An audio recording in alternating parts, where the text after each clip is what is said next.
The mayor ran on a plan to raise taxes on the most profitable corporations and the wealthiest New Yorkers, reversing what the mayor says is decades of tax cuts and disinvestment. So here's a look at the mayor's plan to raise $10 billion a year, raising the top state corporate tax rate to 11.5%, the same rate as New Jersey's, generating $5 billion a year, according to the mayor, adding a 2% New York City income tax for anyone making more than $1 million a year. The mayor says will generate about $4 billion a year, and then the rest is made up with this, what he calls common sense procurement reform and collecting money from the city, money that the city is owed.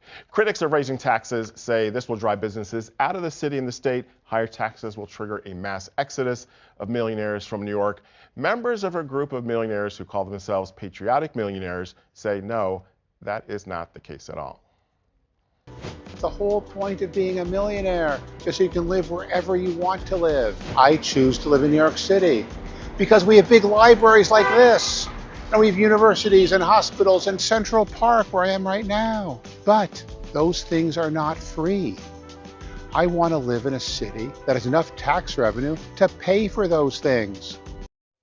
These millionaires say the wealth flight argument has become an inaccurate scare tactic.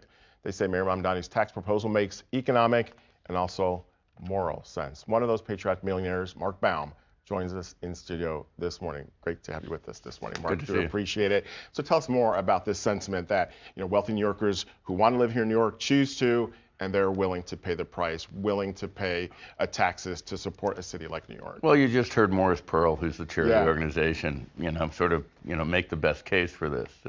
There are lots of us who came to New York for all kinds of reasons, but New York is one of the most dynamic cities in the world, and it costs money. There's a physical plant, there's a cultural plant, and those of us who came here and are excited about New York understand there's a cost to pay for that. And the city's been really quite good to us, and we choose to live here. For so long, even before Mamdani and before politicians like Mamdani, we've heard so much about taxes in New York, that companies will leave, that wealthy New Yorkers will move out of the state, taking the jobs that they create with them. Some still do believe that. What do you say? I would argue that wealthy New Yorkers, lots of them did move out of the state. People who are driven by taxes and are really more concerned about by their bottom line rather than our collective bottom line, have been making decisions based on taxes for years. So the owners of those companies, I'm not going to argue, in many cases have chosen to relocate, and you'll find these people tracking their calendars.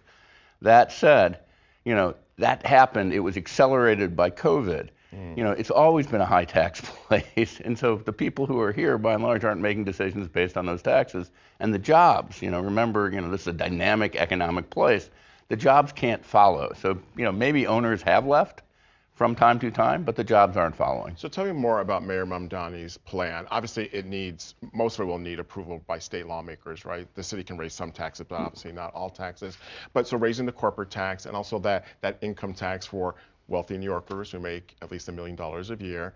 What do you think of that? You think it's a solid plan? Well, I think it's an aspirational plan. Okay. So, one of the challenges, for Mamdani is he has a lot of proposals, and he needs some state help to enact many of them. And so the city doesn't per se have a lot of these rights on its own. Right. But the idea that that he's raising a really important point, which is you need money to fund the city. The wealthiest, we've lived in a society where they keep taking down the tax rates for the wealthiest people. So when you have a politician like Governor Hochul, for example, who says, as you know, she just announced that agreement to expand child care with the mayor, but saying we will not pay for it through increasing taxes. That's just unrealistic. Well, and without Governor Hochul on board, and there are lots of reasons why Governor Hochul is not on board, that's a hard thing to do. That said, they're going to work through. You just heard it. They're going to expand child. Whatever. They're calling it child care. It's they're going to expand care. It's not really. It's pre-K. Yeah, exactly. But and they're going to expand that, and they're going to come up with the money to expand that, even at a time. Think about what they're trying to do when the federal government is trying to take it away.